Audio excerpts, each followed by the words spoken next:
The manila folder slipped from Felicity O'Connor's hands just as a gust of October wind tore through downtown Chicago, sending white pages scattering across the sidewalk like startled birds taking flight.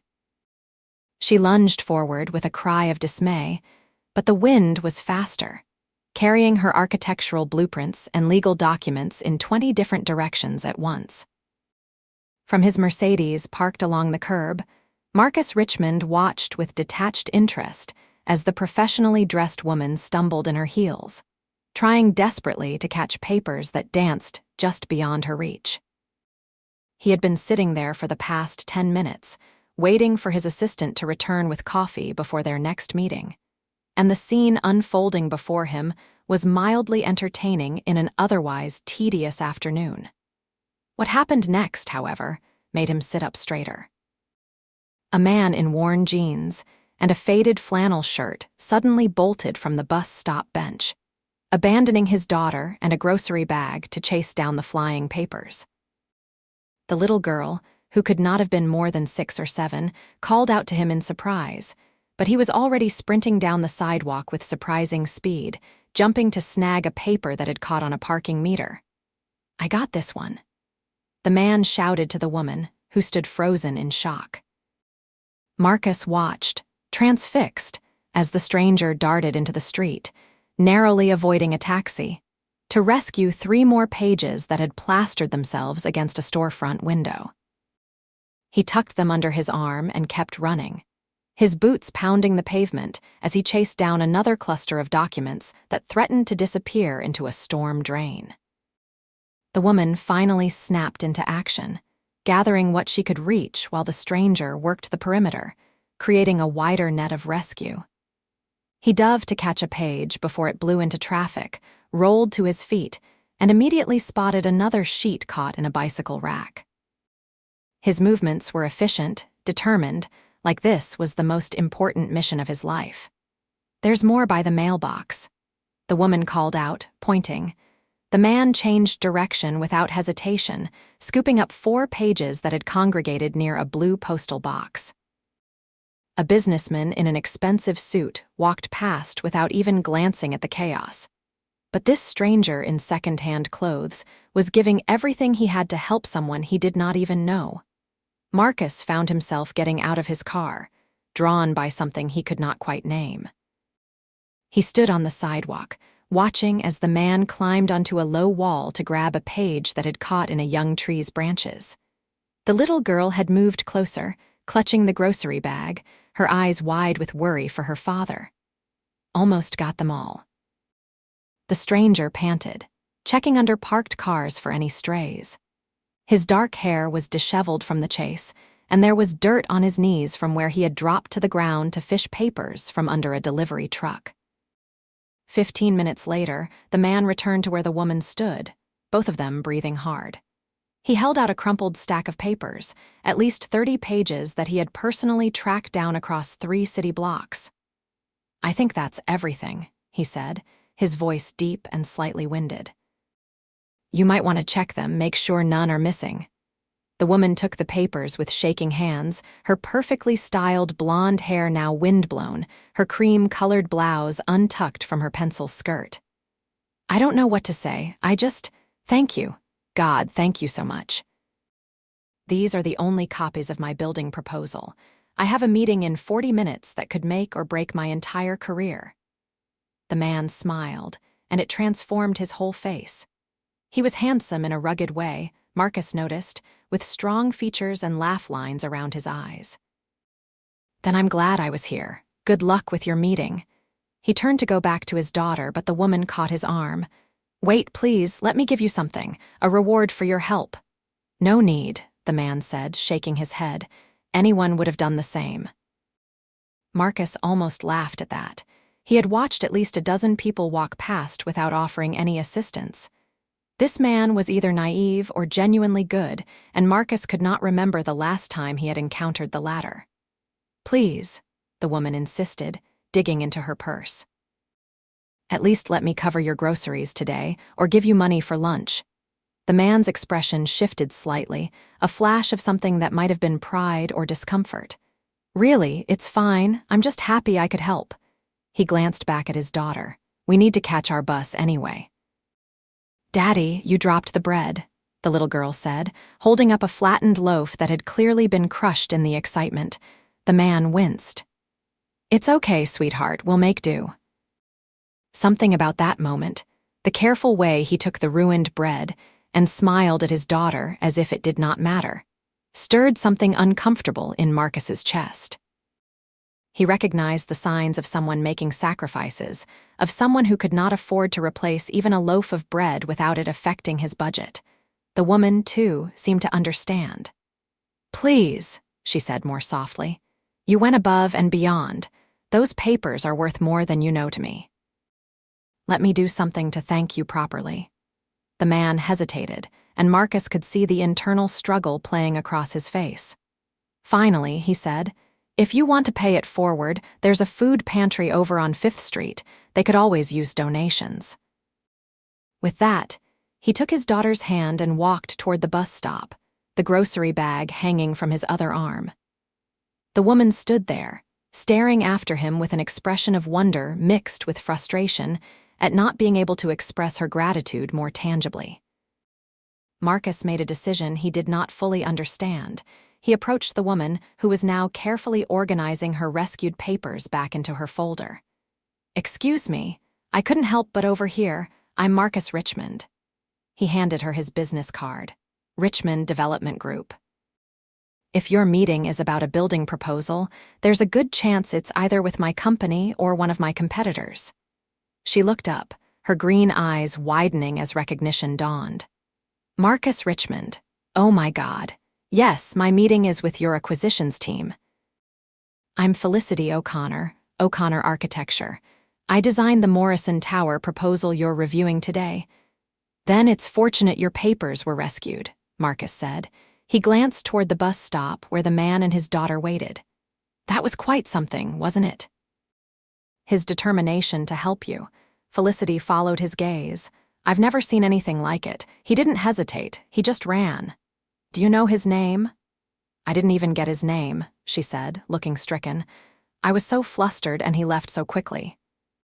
The bus arrived and Marcus watched the man and his daughter board. On impulse, he said to Felicity, that meeting you have this afternoon. Come prepared to present and I'll personally sit in on it. You've had quite an ordeal, it's the least I can do. Felicity looked stunned. Really?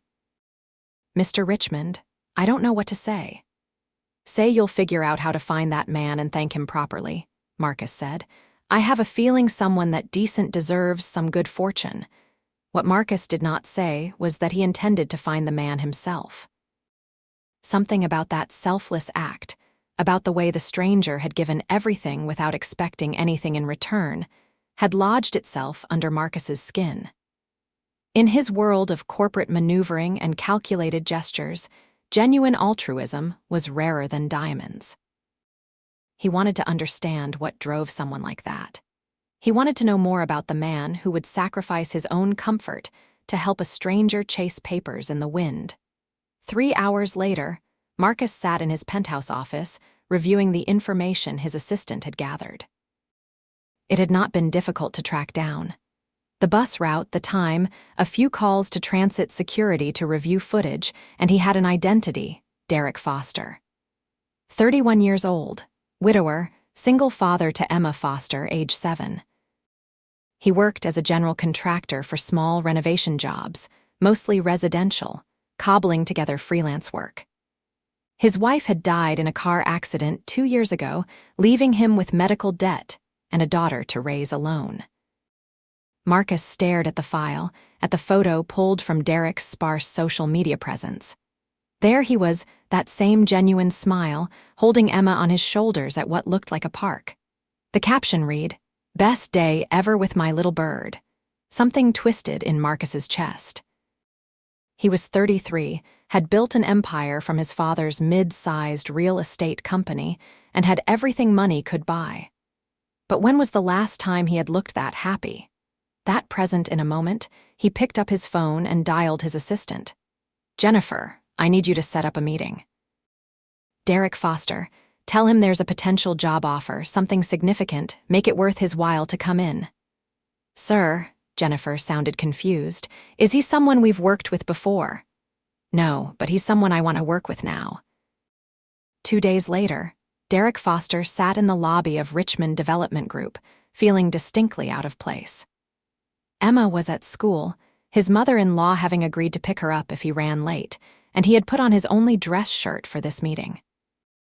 The email had been vague about the job but specific about the pay range, and the numbers mentioned were enough to make his financial anxiety quiet down for the first time in months. He had been struggling since Sarah died.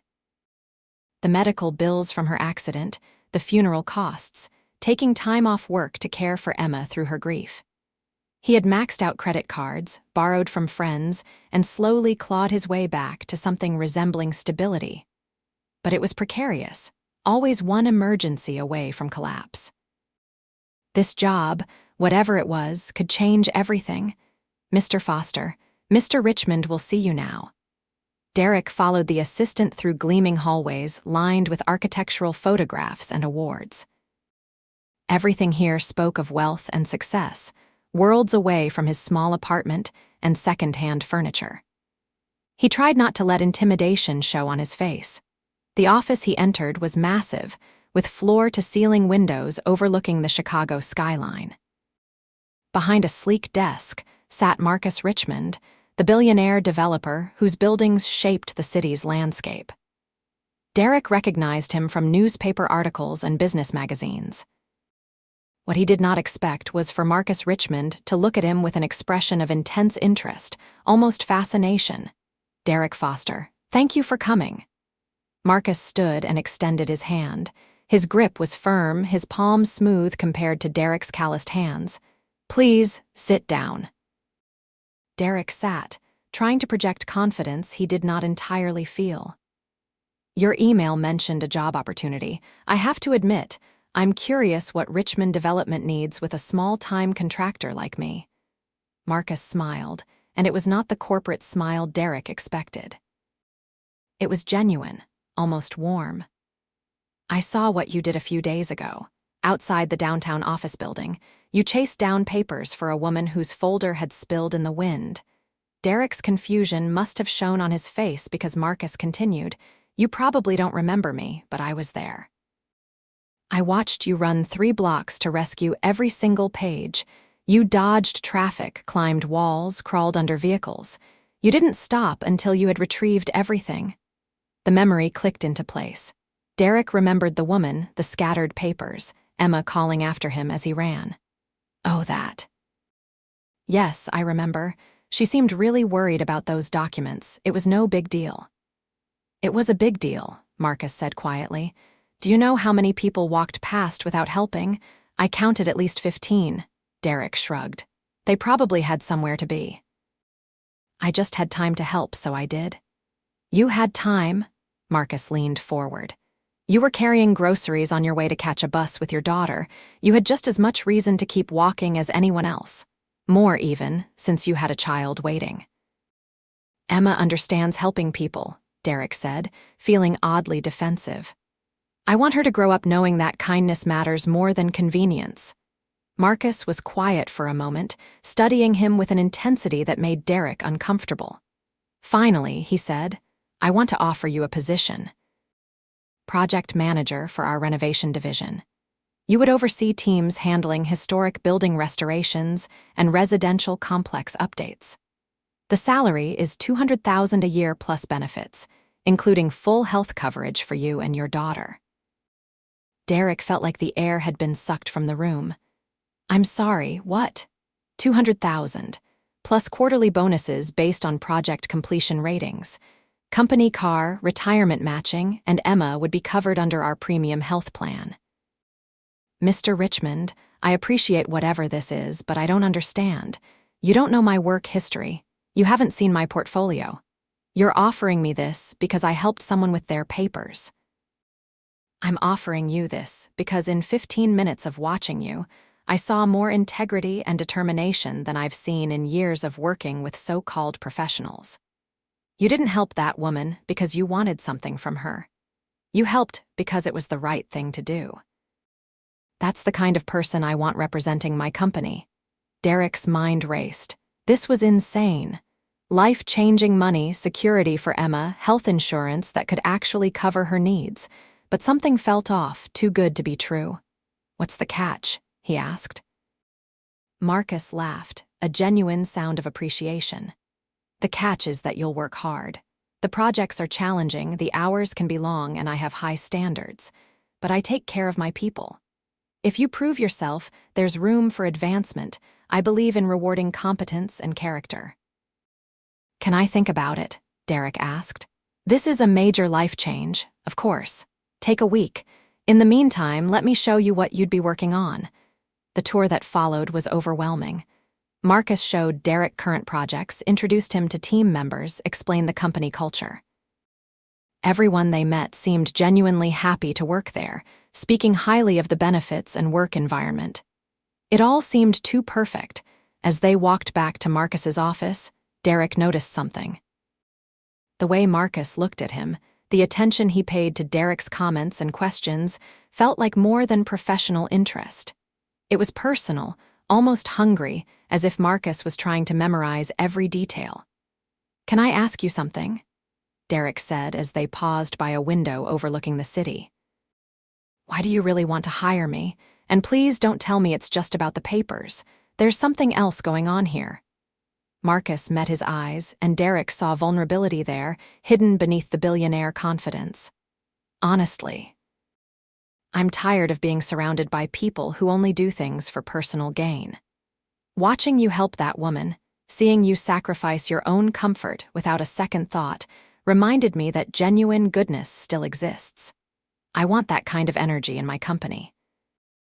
I want to be around people who still believe in doing the right thing." There was more to it, Derek sensed, but he also heard the truth in Marcus's words. "I'll think about your offer. It's incredibly generous. I just need to make sure it's right for my daughter. She's been through a lot. Stability matters more than money." "I understand. Take your time." As Derek left the building, he felt Marcus's eyes following him. He could not shake the feeling that something significant had just begun, though he could not have named what it was. Over the next week, Derek did his research. He called former employees of Richmond Development, checked business ratings, investigated Marcus Richmond's reputation. Everything came back positive. The company treated its workers well, paid fairly, and had remarkably low turnover. Marcus himself was known as demanding but fair, generous with charity, and surprisingly hands-on for someone at his level. The more Derek learned, the more the offer seemed legitimate. And God knew he needed it. Emma's school had field trips he could not always afford. She needed new shoes, a winter coat, eventually braces. This job could give her the childhood she deserved, the opportunities Sarah would have wanted for her. On the 5th day, Derek called Jennifer to accept the position. "Mr. Richmond will be very pleased," she said warmly. "He's been hoping you would say yes. Can you start Monday?" "Monday works," Derek confirmed, his heart pounding with equal parts excitement and terror. That evening, he sat Emma down to explain. "Baby bird, Daddy got a new job, a really good one. It means things are going to get easier for us." Emma, who had her mother's dark eyes and Derek's stubborn chin, looked up from her coloring book. "Will you still have time to make dinner with me?" His heart clenched. "Yes, I promise. This job has normal hours. I'll be home every evening for dinner. And you can still come to my school play." "I wouldn't miss it for anything." She nodded, satisfied, and returned to her coloring. Derek watched her, this little person who was his entire world, and vowed that no job, no matter how good, would ever come before her.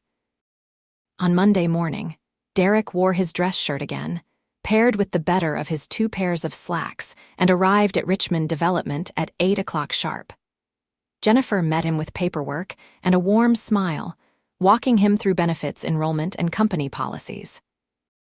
"Mr. Richmond would like to see you after orientation," she mentioned. "He likes to personally welcome new management-level employees." After 3 hours of forms and facility tours, Derek was escorted back to the top-floor office. Marcus was on the phone when he entered but gestured for him to sit. Derek tried not to stare, but there was something magnetic about Marcus Richmond, the way he commanded space with quiet authority. "Sorry about that," Marcus said, ending his call. "Welcome to your first day. How are you feeling?" "Overwhelmed in a good way," Derek admitted. "Everyone has been incredibly welcoming." "Good. I want you to feel comfortable here." Marcus paused, then said, "I have a proposition beyond your official duties. I'd like to invite you to dinner, nothing work-related." "I just want to get to know you better as a person." Derek's radar pinged. "Is that common, having dinner with your project managers?" "No," Marcus said simply. "It's not. But I find you interesting, Derek. Your perspective, your values. I'd like to be friends if you're open to it." There was something in the way he said it, a careful vulnerability that made Derek reconsider his instinct to decline. When was the last time someone had wanted to be his friend? Most of his old friends had drifted away after Sarah died, uncomfortable with his grief or unable to relate to single parenthood. He had been lonely, though he barely admitted it to himself. "I'd need to bring my daughter," Derek said. "I don't have childcare most evenings." Marcus's face lit up. "That's perfect. Bring her. I'd love to meet Emma." They arranged to meet at a family-friendly Italian restaurant, neutral territory that put Derek at ease.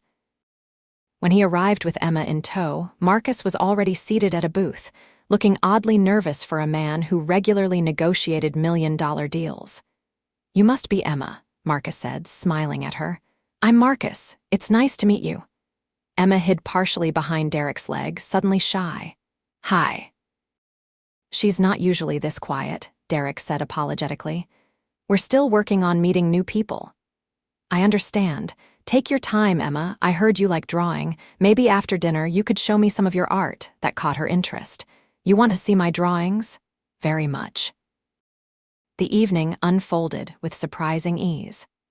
Marcus proved to be excellent with Emma, engaging her in conversation about school and her favorite subjects without talking down to her. He listened when she explained elaborate stories about her drawings, asking genuine questions that made her beam with pride. Derek found himself relaxing, watching this powerful businessman give his full attention to a 7-year-old's rambling tales. There was something endearing about it, the way Marcus looked to Derek for approval when Emma laughed at his jokes, the careful respect he showed for her space. "She's wonderful," Marcus said when Emma excused herself to the restroom. "You've done an amazing job raising her." "I'm just doing my best," Derek said. "It hasn't been easy since Sarah died. Emma was only 5 when we lost her. Some days I feel like I'm barely holding it together." "You're doing more than holding it together. She's confident, kind, creative. That doesn't happen by accident." The sincerity in Marcus's voice made Derek's throat tight. He was not used to being complimented on his parenting. Most people just offered pity or changed the subject when Sarah came up. "Thank you for saying that. It means more than you know." Their eyes met across the table and something passed between them, a connection Derek felt deep in his chest. He looked away first, confused by the intensity of it. Emma returned, and the moment passed, but Derek could not stop thinking about it for the rest of the evening. Over the following weeks, Derek threw himself into his new job. The work was challenging but fulfilling, overseeing renovations on historic buildings that required careful attention to preservation while modernizing infrastructure. His teams responded well to his hands-on management style, and the projects ran smoothly under his direction. Marcus stopped by his office frequently, far more often than seemed necessary for a company CEO. He would ask about projects, yes, but also about Emma, about Derek's weekend plans, about his thoughts on everything from architecture to Emma's soccer practice. "You know, people are going to talk if you keep visiting me this much," Derek mentioned one afternoon, half joking. Marcus leaned against the doorframe, relaxed in a way Derek rarely saw him in company settings. "Let them talk. I like our conversations. Is it bothering you?" "No," Derek said honestly. "I like them too." I just don't want you to get bored listening to me talk about parenting challenges and home repairs. I'm not bored. I find your life fascinating. There it was again, that intensity in Marcus's gaze that made Derek's pulse quicken. He could not quite read it, this focus Marcus directed at him. It felt like more than friendship, but also nothing overtly inappropriate. Just attention, undivided and unwavering. How about dinner again this week? Marcus suggested. There's a new barbecue place Emma might enjoy, my treat. They had fallen into a pattern of weekly dinners, sometimes including Emma, sometimes just the two of them when Derek's mother-in-law could watch her. Derek looked forward to them with an anticipation that felt both wonderful and unsettling.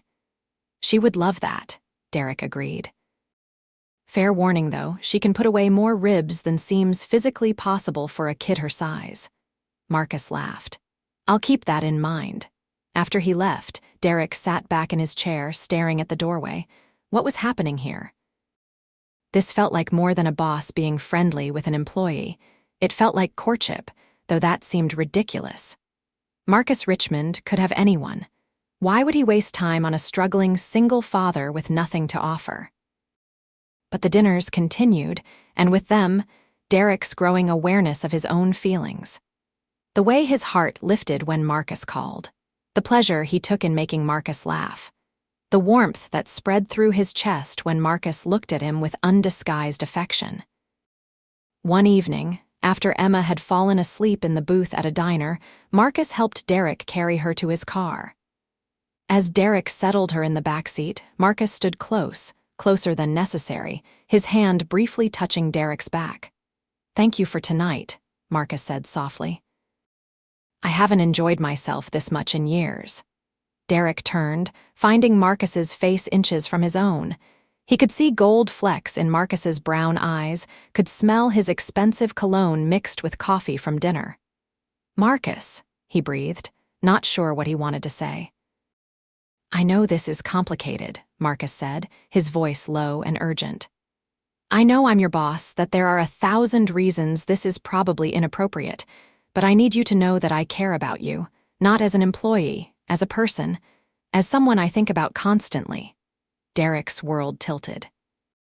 "I don't understand. You're Marcus Richmond. You could have anyone. Why me?" "Because you're real. Because you remind me what matters.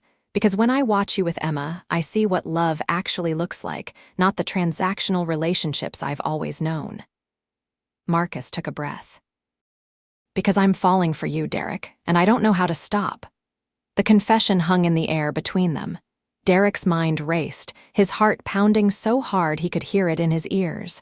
This was insane. This was his boss. This was a billionaire declaring feelings for him in a diner parking lot while his daughter slept 10 feet away. This was also the most honest, vulnerable thing anyone had said to him since Sarah died. "I don't know what to say," Derek admitted. "I'm attracted to you. I look forward to our time together more than anything else in my week. But Marcus, I have Emma to think about. I can't just dive into something without considering what it means for her." "I would never ask you to," Marcus said quickly. "Emma comes first. Always. I understand that. I'm not asking for an answer right now. I just needed you to know how I feel. We can take this as slowly as you need, or not at all if that's what you decide. Your job is secure either way. I promise." Derek believed him. Despite the absurdity of the situation, he trusted that Marcus meant every word. "Give me time to think," Derek said finally. "This is all so much, so fast. Take all the time you need." They stood there for another moment, the October night cool around them, the warmth between them almost tangible. Then Emma stirred in the backseat, and the spell broke. Derek drove home in a daze, his mind spinning. By the time he carried Emma to bed and tucked her in, he had made no progress on sorting his feelings. He sat on his couch in the dark, thinking about Sarah, about the life they had planned together, about the loneliness of the past 2 years, about the way Marcus looked at him like he was something precious. Could he do this? Could he open his heart again, risk the pain of loss, trust someone new with both his vulnerability and his daughter's well-being? The answer, he realized as dawn crept through his windows, was that he wanted to try. The thought terrified him, but underneath the fear was hope, fragile and luminous. He called Marcus before work. "Can we talk? Just us?" "Name the time and place." They met at a quiet coffee shop before office hours. Marcus arrived looking like he had not slept, anxiety evident in the tension around his eyes. Derek did not make him wait. "I want to try this, whatever this is between us, but I need you to understand my boundaries. Emma meets anyone I'm dating only when I'm sure it's serious. If we do this, we take it slow, and if at any point she's uncomfortable or this affects her negatively, we stop. She's my priority." Relief washed over Marcus's face. "Absolutely, whatever you need, I'll follow your lead completely. Also, at work, we keep things professional. I don't want people thinking I got my position because we're involved." "Agreed. Though for the record, you got your position because you're excellent at it." Derek smiled despite his nerves. "One more thing, I haven't dated since Sarah. I might be terrible at this. I might panic or pull back or need space. I need you to be patient with me." Marcus reached across the table, covering Derek's hand with his own. The touch sent electricity up Derek's arm. "I'll be as patient as you need. There's no rush. We build this at whatever pace feels right to you." "Okay then," Derek said, his voice shaky. "Let's see where this goes." The early days of their relationship were tentative, careful. They went on dates that were actually called dates, dinners where they held hands across the table, walks through the city where Marcus pointed out buildings he had developed, and Derek shared stories about renovation challenges. They talked for hours, learning each other's histories, dreams, fears. Marcus was surprisingly vulnerable once his walls came down. He spoke about growing up with emotionally distant parents who viewed him as a successor rather than a son, about the pressure to excel, about relationships that had never felt genuine because people wanted his money and status, not him. Derek shared his own story, the grief of losing Sarah, the terror of sudden single parenthood, the financial struggles that had nearly broken him. He talked about the guilt he felt over being attracted to someone new, as if moving forward meant leaving Sarah behind. "Love isn't finite," Marcus said gently during one of these conversations. "Loving again doesn't diminish what you had with her. It just means you're brave enough to keep living." Those words helped more than Marcus could know. They had been dating for 6 weeks when Derek decided it was time for Marcus to spend more time with Emma, not just casual dinners but real interaction. He invited Marcus to her soccer game on Saturday. "She's not very good yet," Derek warned as they sat on the bleachers. "But she has fun, and that's what matters." Marcus watched as Emma ran around the field with enthusiastic but chaotic energy, occasionally kicking the ball in the right direction. "She's got spirit. Look at that determination." When Emma scored her first goal of the season, Marcus jumped to his feet cheering as loudly as Derek. Emma's face lit up, and she waved at both of them with unrestrained joy. After the game, Marcus bought them ice cream, and Emma chattered about the goal nonstop. She had warmed to Marcus considerably, no longer shy around him, treating him with the comfortable familiarity of someone she saw regularly. "Marcus, do you want to see my room?" she asked suddenly. "I got new drawings on my wall." Derek's breath caught. Emma never invited people to see her room. It was her private space, her sanctuary. This was significant. Marcus looked to Derek for permission. Derek nodded, his throat tight with emotion. He watched as Emma pulled Marcus down the hall, showing him her artwork, her stuffed animals, the photo of Sarah she kept by her bed. Marcus listened attentively, asking questions, admiring her creativity. When Emma explained that the photo was her mom who was in heaven, Marcus knelt down to her level. "She was very beautiful," he said gently. "You look like her." "Daddy says she's watching over us," Emma said matter-of-factly. "Do you think she can see us from heaven?" "I think if anyone can. It's a mom who loves her daughter as much as yours loved you." Emma hugged him spontaneously, and Derek had to turn away, overwhelmed by the tenderness of the moment. That night, after Emma was asleep, Derek and Marcus sat on the couch together. Derek had been careful about physical affection, wanting to take things slowly, but now he leaned into Marcus's side, needing the comfort of closeness. "Thank you for being so good with her," Derek said. "It means everything." Marcus's arm came around him, warm and solid. "She's an easy kid to love. She's smart, funny kind, like her father." Derek tilted his head up, meeting Marcus's eyes. The affection there was unmistakable, deep and certain. Derek made a decision. He kissed Marcus for the first time. It was soft, tentative testing. Marcus responded carefully, letting Derek control the pace. When they pulled apart, Derek was trembling, his heart racing with fear and desire and hope all tangled together. "Is this okay?" Marcus whispered. "Yes," Derek breathed. "More than okay." They kissed again, deeper this time, and Derek felt himself coming back to life in ways he had forgotten were possible. It was not like kissing Sarah, and he was grateful for that. This was new, different, its own thing entirely. Marcus was patient and gentle, following Derek's cues, never pushing for more than he was ready to give. When they finally pulled apart, both breathing hard, Marcus rested his forehead against Derek's. "I'm falling in love with you. I need you to know that." "I'm falling too," Derek admitted. "It scares me how much. We'll be scared together." Their relationship deepened over the following months. Derek met Marcus's friends, discovering that, beneath the billionaire exterior, Marcus surrounded himself with surprisingly down-to-earth people who had known him before his success. Marcus fit seamlessly into Derek's life, showing up for Emma's school events, helping with homework, learning to cook Derek's family recipes. At work, they maintained professionalism, though Derek noticed the fond looks Marcus could not quite hide during meetings. Derek's projects continued to excel, earning praise from clients and board members. No one could accuse him of coasting on his relationship with the CEO. For Christmas, Marcus asked permission to buy Emma a gift. "I don't want to overstep," he said carefully, "but I saw something I think she'd love." Derek agreed, curious what Marcus would choose.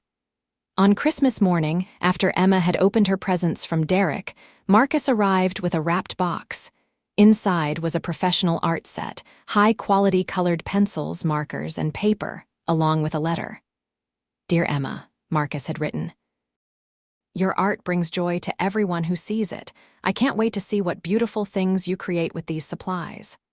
Love, Marcus." Emma's eyes went wide. "This is for me, all of this. If it's okay with your dad," Marcus said, glancing at Derek. Derek nodded, his vision blurring with tears. The gift was perfect, thoughtful without being excessive, encouraging Emma's passion. Emma threw her arms around Marcus. "Thank you. This is the best present ever." Over her head, Marcus's eyes met Derek's, and the love there was unmistakable. Later, after Emma was occupied with her new art supplies, Derek pulled Marcus aside. "I love you. I need to say it. I love you, Marcus." Marcus's face transformed, joy radiating from him. "I love you too. God, Derek, I love you so much." They kissed, soft and sweet, a promise of everything to come, but not everything was smooth. In January, Derek's ex-mother-in-law, Sarah's mother Patricia, expressed concerns about Emma spending time with Marcus. "It's too soon," she said when she picked Emma up for their monthly weekend together. "Sarah hasn't even been gone 3 years.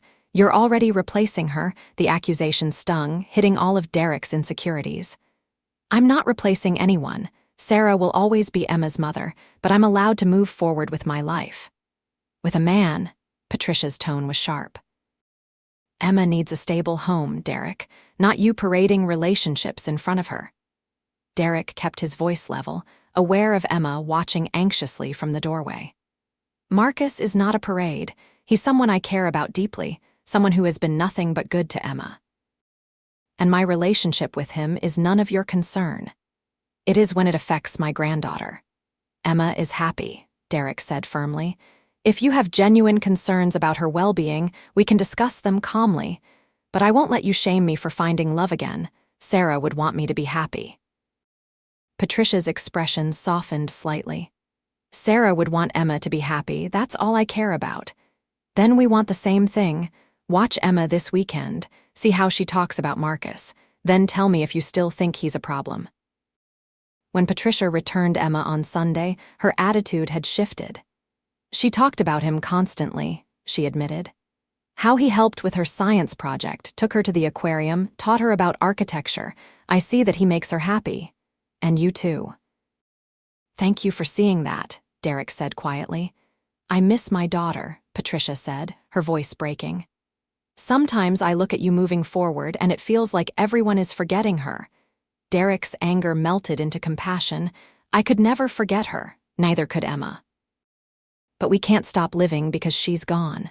Marcus doesn't replace Sarah, he's just a different kind of love, a new chapter. There's room for both in our hearts. Patricia nodded, wiping her eyes. I'll try to remember that. It was not perfect, but it was progress. Spring came, and with it, new challenges. A major project Derek was managing hit complications when historical preservation groups protested planned changes to a landmark building.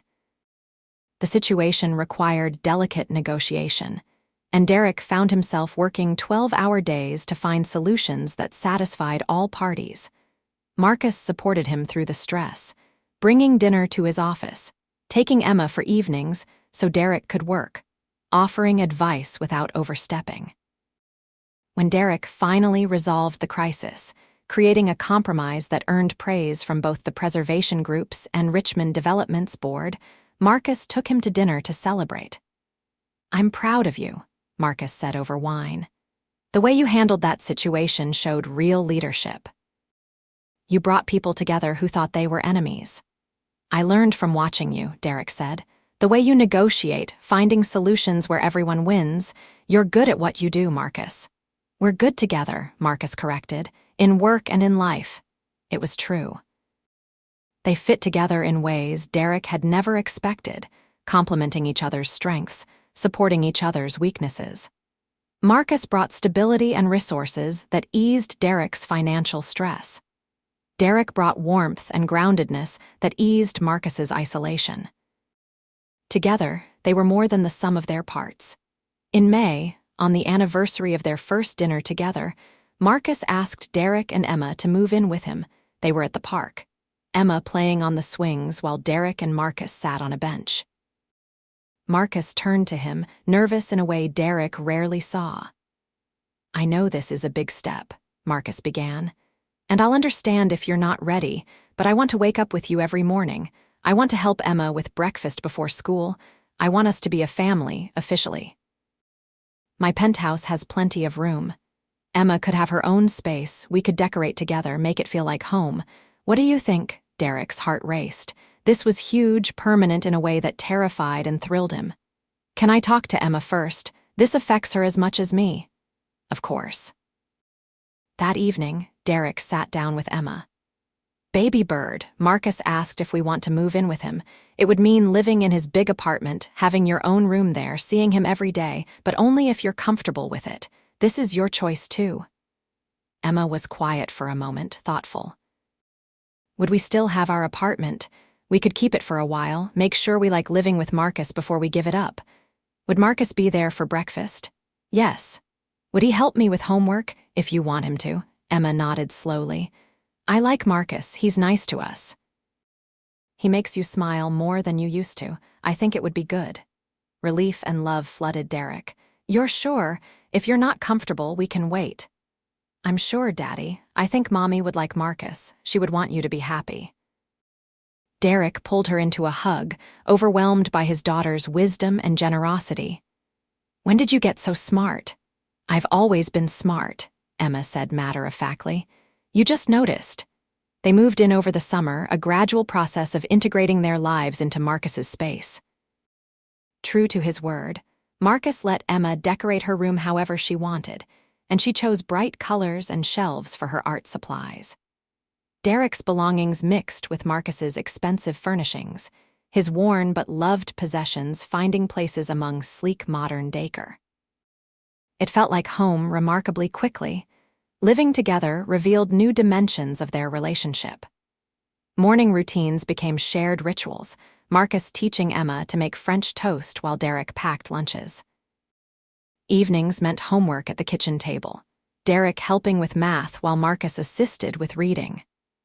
Bedtime stories became a group activity. All three of them piled on Emma's bed. They were a family, different from what Derek had before, but no less real. In September, Derek was offered a promotion to Director of Restoration Projects, overseeing multiple teams and major initiatives. The offer came from the board, not Marcus, recognition of Derek's proven track record over nearly a year with the company. "I had nothing to do with this," Marcus assured him when Derek questioned it. "The board makes these decisions independently. You earned this on your merit." "It's going to look like favoritism," Derek worried.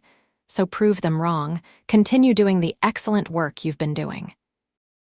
Let your results speak for themselves." Derek accepted the promotion and threw himself into the increased responsibilities.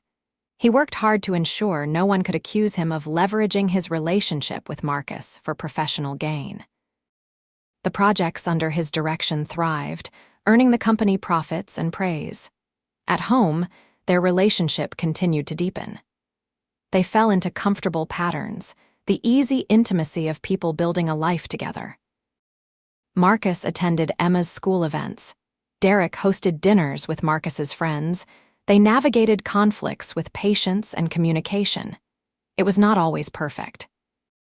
They argued about parenting approaches, Marcus sometimes wanting to spoil Emma with expensive gifts while Derek tried to keep her grounded. They disagreed about how much to expose Emma to Marcus's wealthy lifestyle, Derek wanting her to understand her privileged position without taking it for granted. But they worked through their disagreements with respect and love, neither trying to win, but both trying to understand. They were partners, committed to each other and to Emma's well-being above all else. One night in October, exactly 2 years after Marcus had first watched Derek chase papers down the street, Marcus sat Derek down with serious intent. "I want to marry you," he said simply. "I want to make this official, legal, permanent. I want to adopt Emma if you'll let me, give her my name and all the security that comes with it. I want to build our future together, officially and forever." Derek's breath caught. "Are you proposing?" "Yes." "I don't have a ring yet because I wanted to ask you first if this is even something you want. But Derek, I have never been more certain of anything than I am of my love for you and Emma. Will you marry me?" Tears streamed down Derek's face. "Yes, God, yes, I want that too, all of it."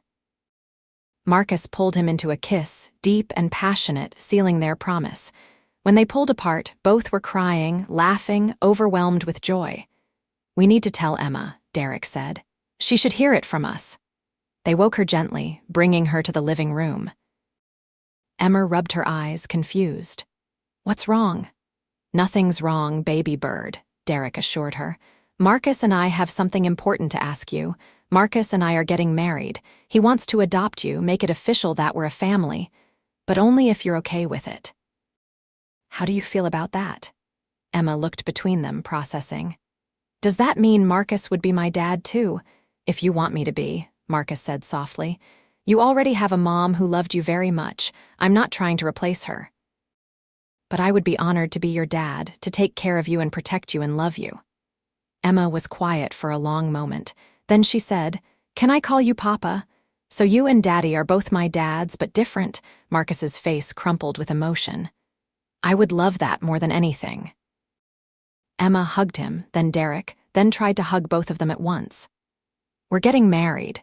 This is so exciting.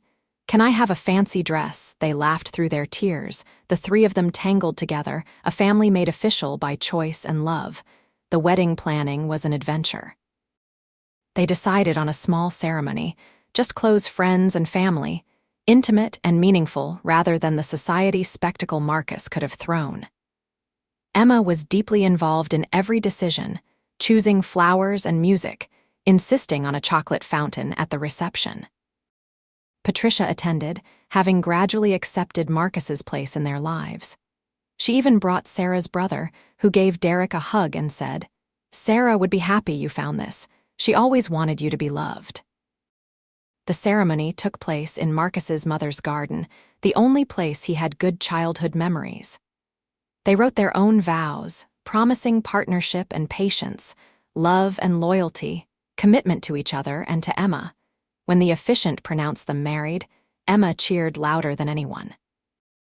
The adoption process began immediately after the wedding, Marcus's lawyers navigating the legal complexities. Patricia supported the adoption, understanding that it gave Emma security and did not erase Sarah's memory. 6 months later, it was official.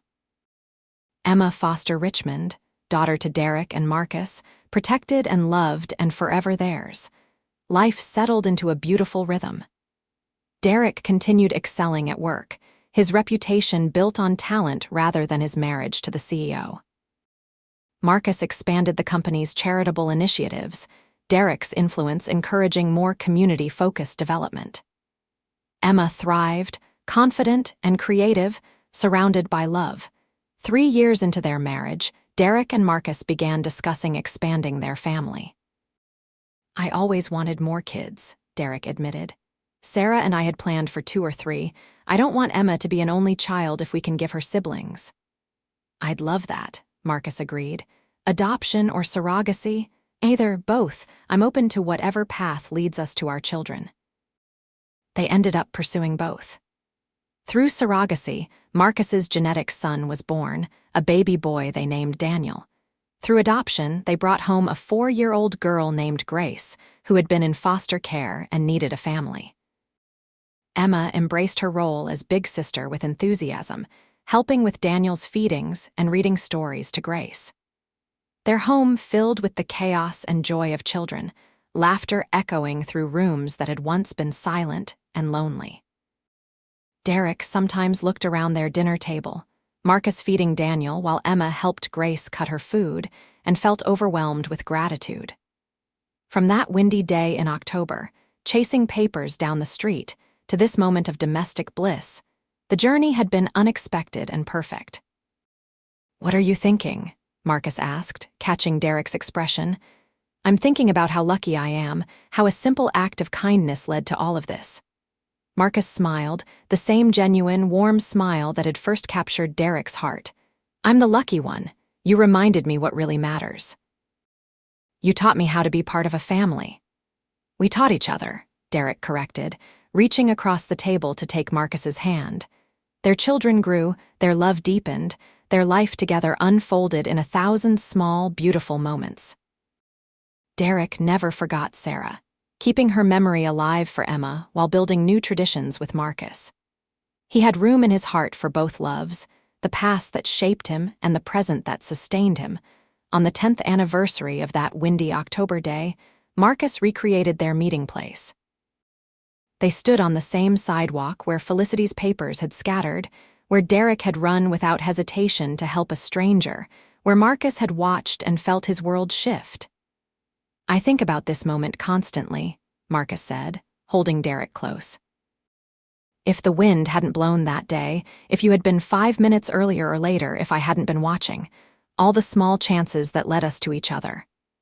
I used to believe in fate only in retrospect," Derek said. "But us, we were meant to find each other, I'm sure of it."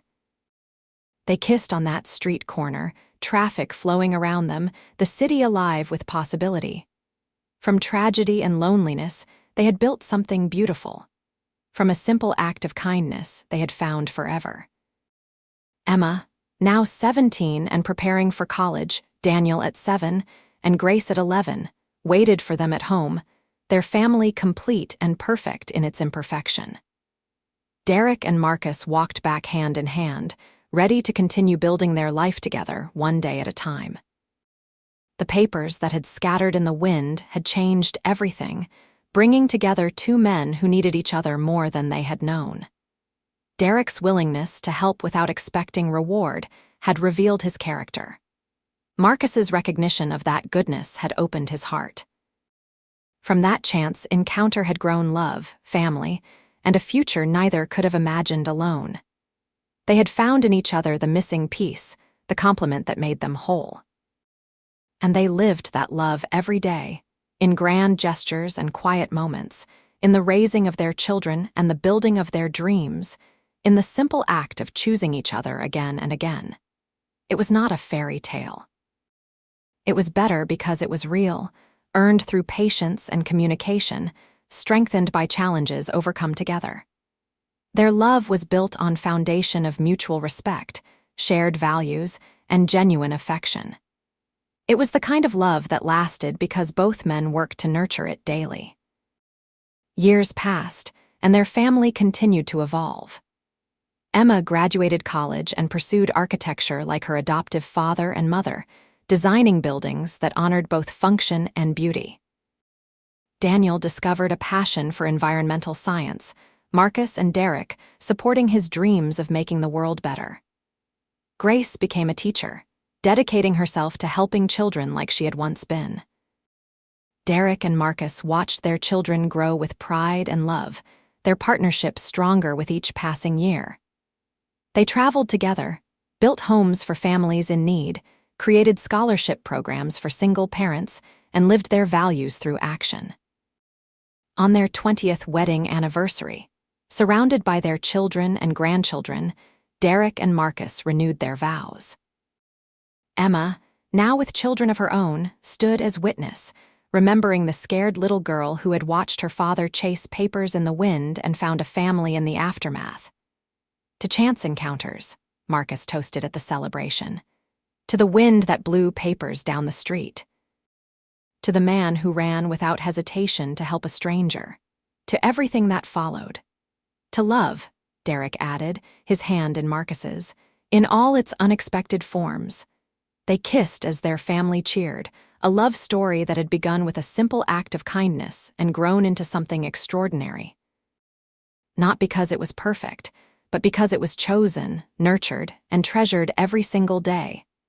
And if sometimes Derek thought about that October afternoon, the papers flying, the decision to run and help, he smiled knowing that the smallest choices could change everything. That kindness rippled outward in ways impossible to predict. That love, when it found you, was worth every risk. He had chased papers in the wind and found his future. He had helped a stranger and gained a family. He had opened his heart despite fear and discovered joy beyond measure. It was, he thought, the best decision he had ever made, and he would make it again 1,000 times over. Because this life, this love, this family was worth every moment of uncertainty that had led him here. Marcus pulled him close as the party continued around them, and Derek rested his head on his husband's shoulder, home in the truest sense of the word. The wind had blown that day, scattering papers and changing lives. And from that, chaos had come order, beauty, and a love story for the ages. Simple in its beginning, profound in its impact, perfect in its imperfection. This was their happily ever after, earned and treasured, built one choice at a time, sustained by commitment and care. And it was more than either had dared to dream, that windswept October day when everything began.